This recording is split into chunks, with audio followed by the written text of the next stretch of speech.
Hello, this is the 6.2 trigonometric functions of angles notes. I'm going to go through a few examples of each type, and then the rest of them I will work out on a different PDF and post that for you guys later. So we're looking at this figure right here, and we talk about right triangles and how that for a specific angle in the right triangle that is not the right angle, we call that theta. The side across from it we call the opposite. The side that is part of this right angle but is connected to the angle we call the adjacent side. And of course the hypotenuse is the longest side, or the one across from the right angle.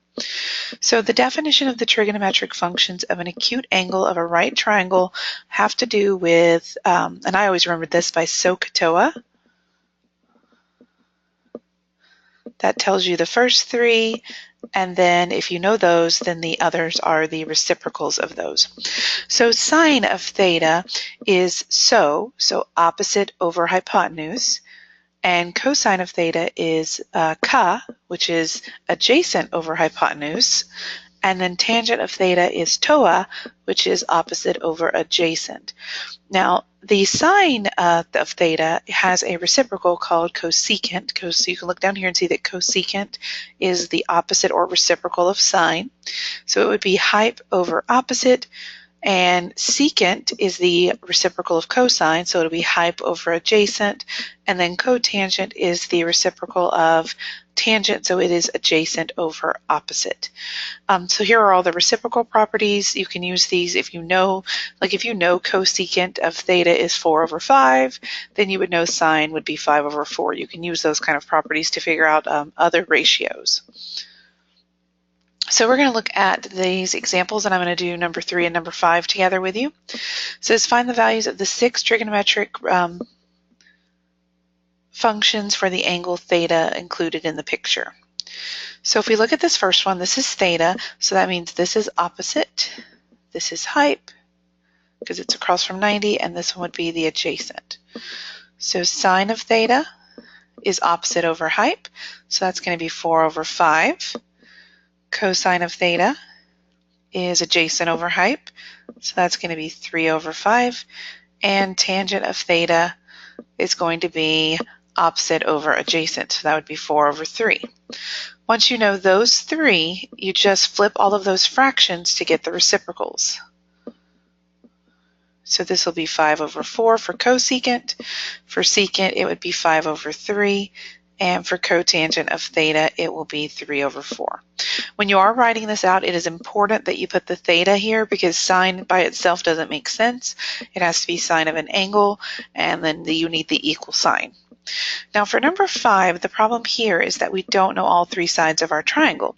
So we will need to find the third side by using Pythagorean theorem. Remember, Pythagorean theorem says that a squared plus b squared equals c squared. That's only true for right triangles, where a and b are the legs, or the parts that make the right angle, and the hyp is c. So if I plug in 2 for a, I'll be solving for b, and we'll plug in 5 for c. So this would be 4 plus b squared, oops, I went forward on the slide, let me back up. 4 plus b squared equals 25. So that would be b squared equals 21 when we subtract, and we need to take the square root of that to get the actual b. So that's going to be square root of 21.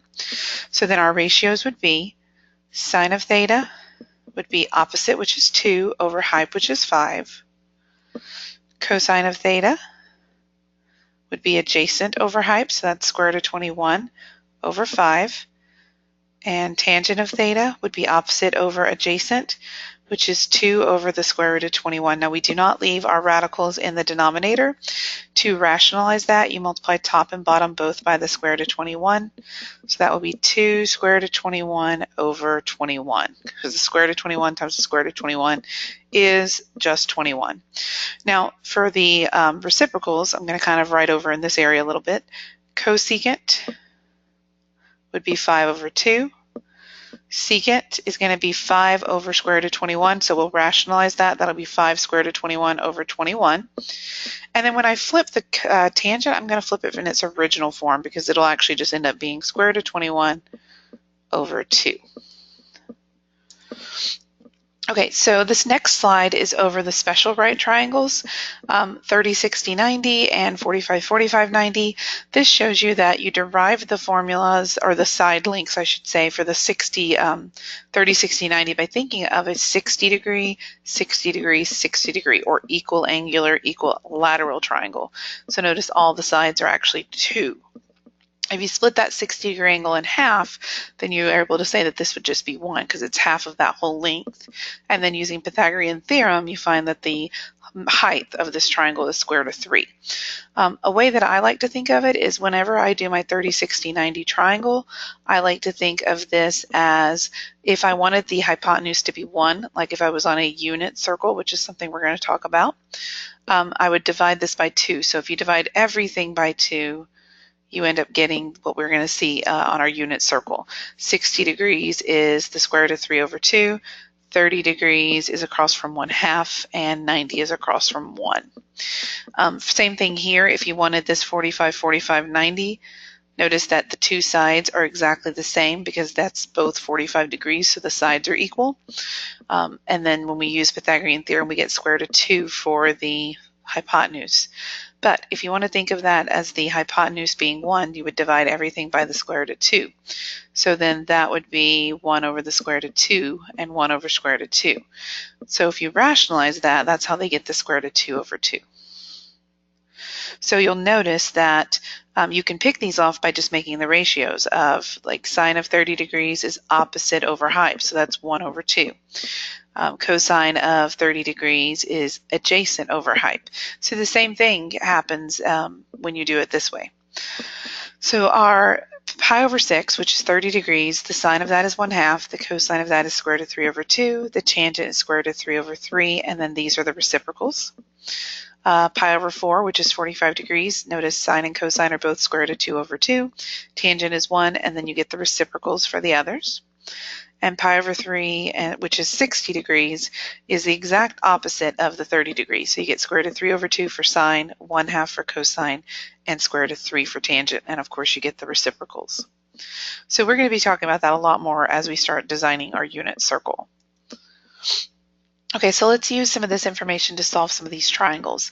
So this has a 30-degree marking, and then this is obviously then going to be 60 degrees, since that is a 90-degree angle there, and it has to add up to 180 inside of the triangle.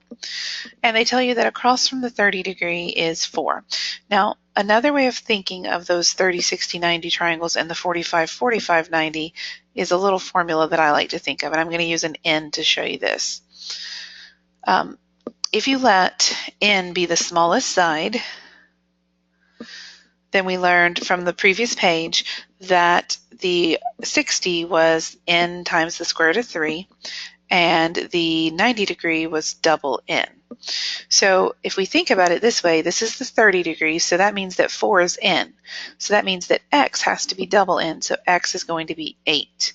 And y is n on the square root of 3, so that would be 4 on the square root of 3. So that one's pretty straightforward. If we look down here at this one, so I want to do a different one, this is 60 degrees, so that means this is 30 degrees. So this tells me that this is 2n. So 2n is, because it's the hypotenuse, is 8. So that means n is actually 4. So again, that tells me whatever's across from 30 is 4, and whatever is across from 60 is 4 square root of 3. So this and 11 are exactly the same triangle. This one might be a little bit more interesting. Let's look at 12. So this says that 60 degrees is across from 3. Well, that's 60 degrees is supposed to be n on the square root of 3. So if you solve that for n, you get actually 3 over the square root of 3. We would rationalize that by multiplying top and bottom by square root of 3. And then you end up getting just square root of 3 because the 3's on the outside reduced down. So whatever's across from 30 is always just n. So this will be down here. So this is going to be square root of 3. And remember, this is always double n because we're looking at this picture over here. So this will be 2 on the square root of 3.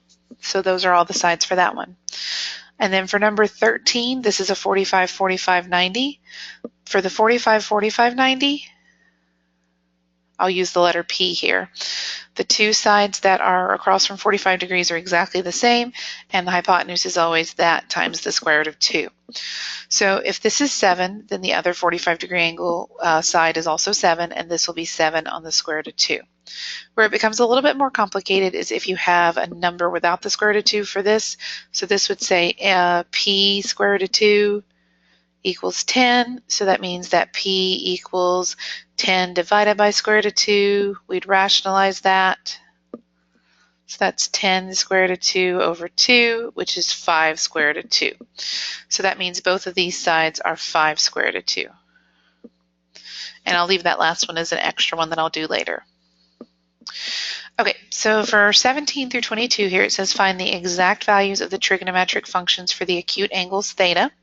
If they give you sine of theta, that means you can actually draw a triangle picture here. I'm going to go ahead and list all the other things I need to find as well, so I won't have run out of room.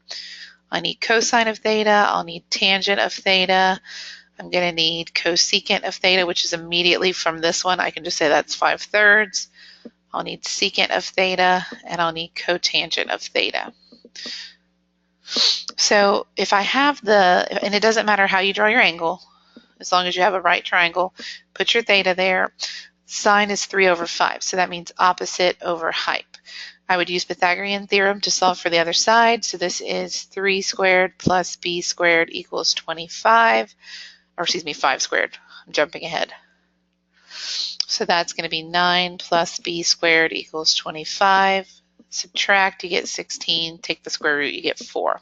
So this is a 3, 4, 5 triangle. So cosine would be adjacent over hype, so that's 4 over 5. Tangent is opposite over adjacent, so that's 3 over 4. So then I can flip these to get my other ratios. Okay. I'm going to do a secant one down here because I have a little bit more room to write. So secant theta is a little bit trickier because now you've been given a reciprocal. But remember that secant and cosine are related to each other. So if I flip this, that actually gives me my cosine measurements. So I'm still going to need sine and cosecant, and I'm going to need tangent and cotangent. But I'm actually going to use this cosine ratio to help me draw my triangle. So here's my theta. Cosine is adjacent over hype. So then we use our Pythagorean theorem to figure out what and it doesn't matter which one you call A or B, as long as they're the legs. So this is 25 plus b squared equals 36. You subtract, you get 11, and so square root of that would be square root of 11. So that's not a pretty side, but that's what it is. So sine is opposite over hype, so that's square root of 11 over 6. Tangent is opposite over adjacent, so that's square root of 11 over 5. When we flip these, we're going to have to rationalize. So we multiply top and bottom by square root of 11. So that's the cosecant. It's 6 square root of 11 over 11. And multiply top and bottom by square root of 11. That's going to be 5 square root of 11 over 11. And like I said, any of these that I skip over, I'll write up separately on another piece of paper and post that as a PDF for you guys. Okay, so let's try some word problems. This is the height of a tree. So it says a forester, let me get where I can read it. From the base of a redwood tree observes that the angle between the ground and the top of the tree is 60 degrees. Estimate the height of the tree. So this is for number 23. We're going to draw a picture. So here's a tree. I am not the best drawer. Disclaimer. And we're observing this from the ground 200 feet away from the base of the tree, which is we're going to assume is perpendicular to the ground, so that's 90 degrees. And we observe that the angle between the ground and the top of the tree, so this is the ground, top of the tree, that's that angle right there, so that's the theta, and we're assuming that it is 60 degrees. Estimate the height, so that's what we're going to be looking for, of the tree. What you'll want to do here, excuse me, is you'll want to look at this as we can work this out using that this is an opposite and adjacent. This is a tangent problem. So tangent of 60 degrees is equal to hypotenuse, or excuse me, h, not hypotenuse, h over adjacent. So opposite over adjacent. And then we do 200 tan of 60 degrees equals h. And then this is where you would take out your calculator, although I don't really need it here because I know that this is 200 times the square root of 3 because it's a 30, 60, 90 triangle. But again, if I'm trying to get more of an exact measure, I would need a calculator for that. So hang on just 1 second and I'm going to get a calculator. Okay, so I pulled up my calculator and this would be tangent of 60. So 60 degrees, you need to make sure you're in degrees on your calculator. So that's the square root of 3. And then times 200 is approximately 346.41. So 346.41. I believe that's what I said. I'm going to double check.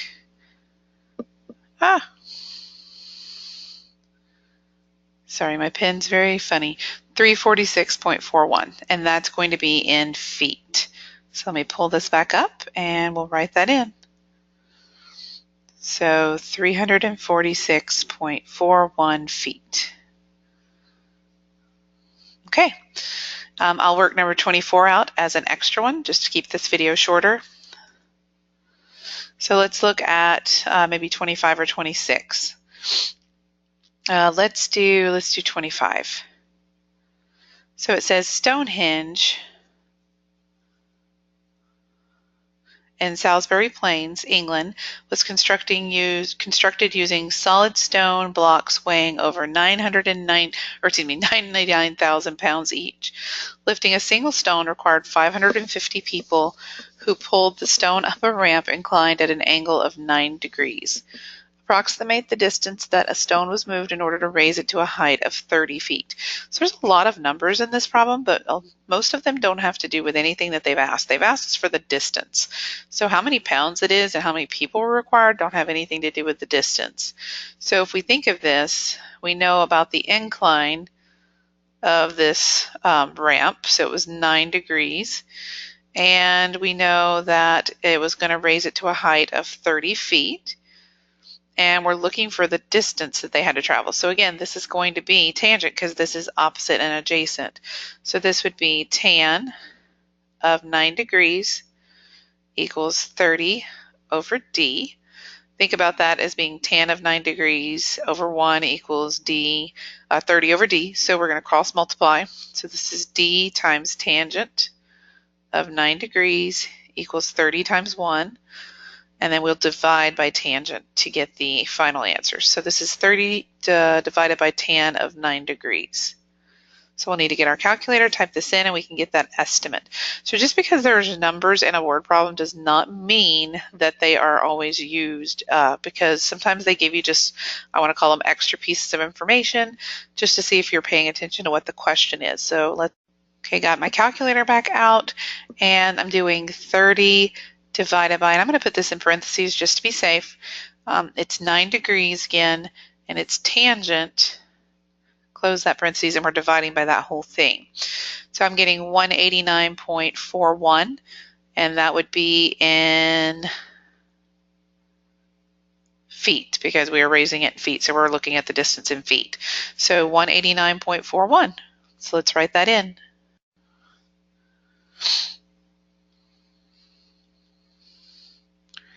Okay, and like I said, I'll do the 26 as an extra one. All right, so that moves us on to exercise 29 to 34, approximating to 4 decimal places. This one, I think I'll just write all of these up for you. Essentially, it's just knowing how to type things in your calculator. The only way you'll know if you're doing those right is if you check them. But make sure that you put things in radians when you're using something that doesn't have the degree symbol. That's big. So even this one needs to be in radians when you type it in on your calculator. So does this one. Anything that has no degree symbol on it needs to be typed in using radians. So like this one, 3 pi over 2 degrees, you need to use your degree measurements. I know that's weird, but they're trying to trick you there. So just make sure you're in the correct mode. And like I said, I'll work through all of those and post them. That way you can check on your calculator. Okay, so let's look at this summary page. This says the fundamental identities, and these are the ones you need to have memorized. These are the most important, are the following. We've already learned the reciprocal properties, that cosecant is the reciprocal of sine, secant is the reciprocal of cosine, and cotangent is the reciprocal of tangent. Something else you don't realize sometimes is that tangent is made up of opposite over adjacent. It's actually made up of sine over cosine, which means cotangent is cosine over sine. And then this is the Pythagorean identities. Because of the way a triangle works, the right triangles, a squared plus b squared equals c squared is sine squared plus cosine squared equals 1. This is the main one that you'll want to memorize. The other two are variations, so I'll show you how you get those. If you take the first one, sine squared plus cosine squared theta equals 1, and you divide everything by sine squared, which turns the sine squared into a 1. So this is 1. Cosine squared over sine squared is cotangent squared. And 1 over sine squared is going to be cosecant squared. So see, that's how you get this last one. To get the middle one, 1 plus tangent squared equals secant squared, you take the original and you divide everything by cosine squared. So that's where those two variations come from.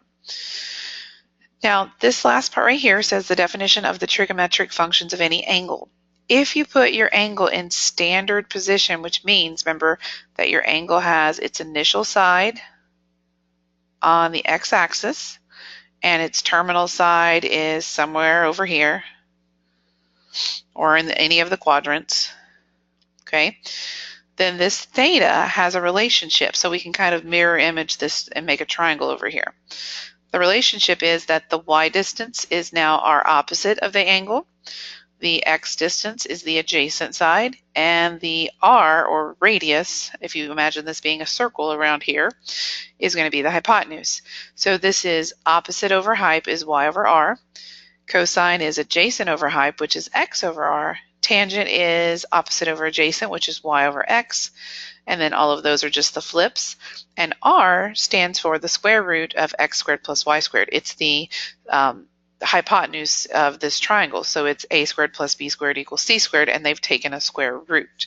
So they're now saying that we can take any point in space and think about an angle in standard position that's related to that, and we can now find those trig ratios, which is what we're going to do in one of our next examples. So we're going to look at, I'm just going to pick one of these. Let's look at -2, -5. So that's in quadrant 3 because it's a negative x and a negative y. So I'm going to go out 1, 2 to the left and down 1, 2, 3, 4, 5. And draw a point. And then you can imagine dropping the x-axis down to that. And then your other line that you draw to make the triangle is you draw from the point to the origin. So this is now -2. This is -5, and the hypotenuse is the part of the triangle that we're missing. So we need to do Pythagorean theorem to find it. So -2 squared plus -5 squared equals r squared, because that's what we're calling the hype in this situation. So this is 4 plus 25 equals r squared. That's 29 equals r squared, or r is the square root of 29. And r is always positive. Radius should never be negative. So then now we have our different pieces that we can find for our sine, cosine, and tangent. So sine of this theta, and the theta we're always referencing is the one that's inside this triangle right here. So the sine of this theta is going to be opposite over hype, so that's going to be -5 over the square root of 29, which we will rationalize as -5 square root of 29 over 29.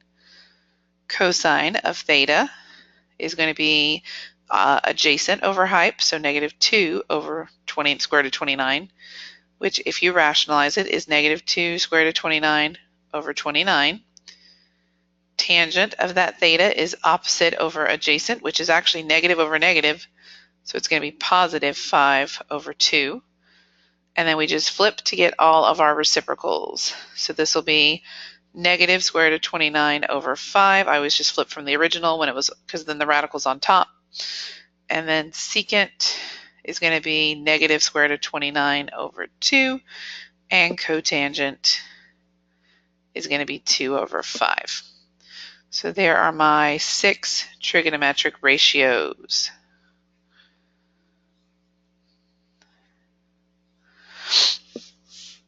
Okay, and then for 1 or 2 of these at the bottom, find the exact values of the 6 trigonometric functions of each angles. These are on the axes. So something you have to worry about when you're on the axis, like 90 degrees, that's up here. You have an ordered pair here. That's why we talked about X, Y, and R. There's no triangle here. If you try to draw a triangle here, it's not going to make sense because this is just a straight line up to this. This is the point 0, 1. Its X is 0, its Y is 1, its radius is however long it is. Its radius is 1. So that means that the sine of this is Y over R. So Y over R is 1 over 1.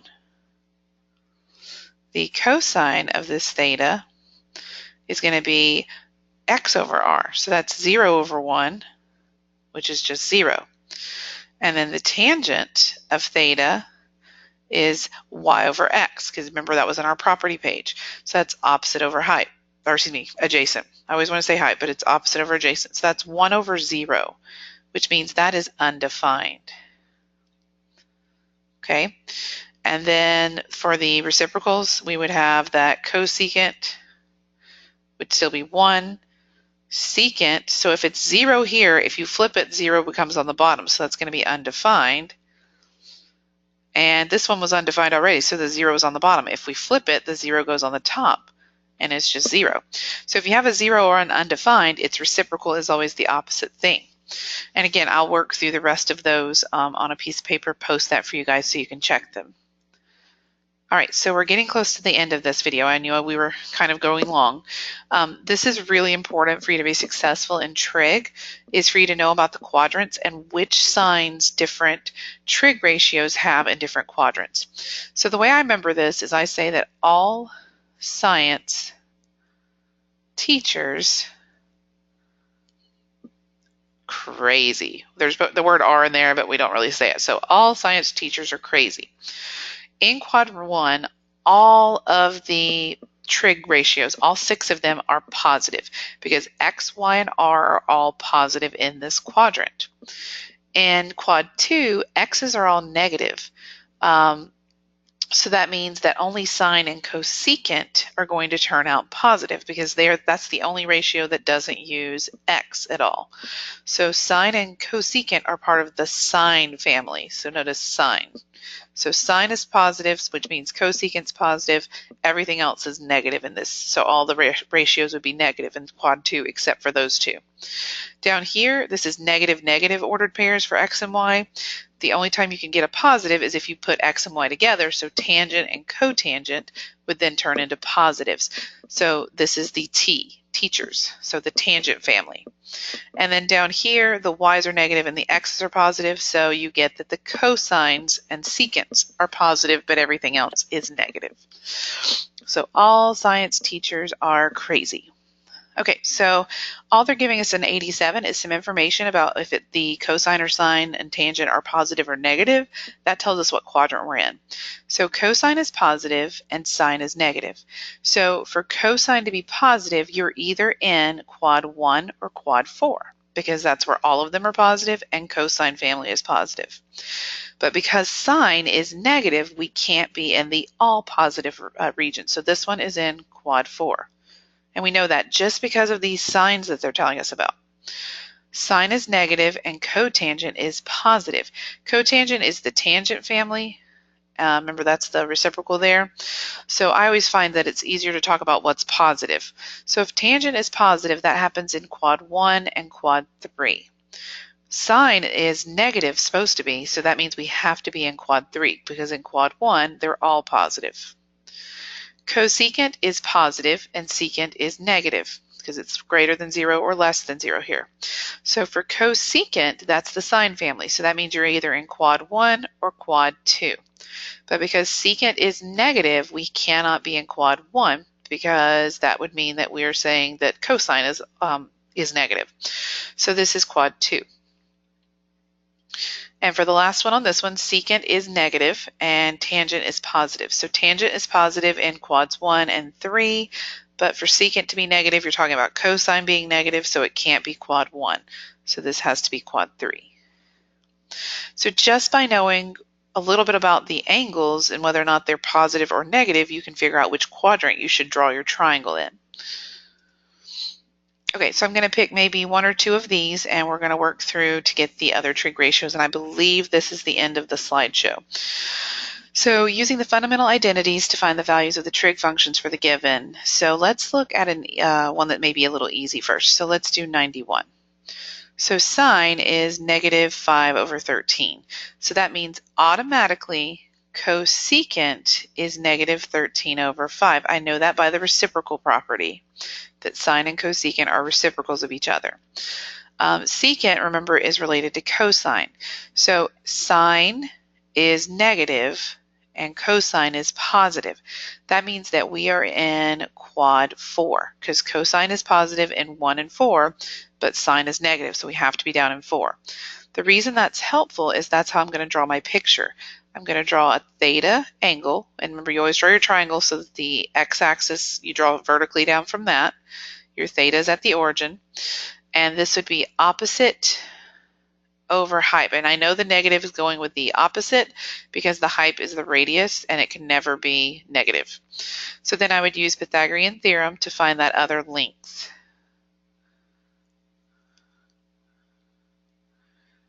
So this is 25 plus b squared equals 169. We subtract that and get 144, so b is 12.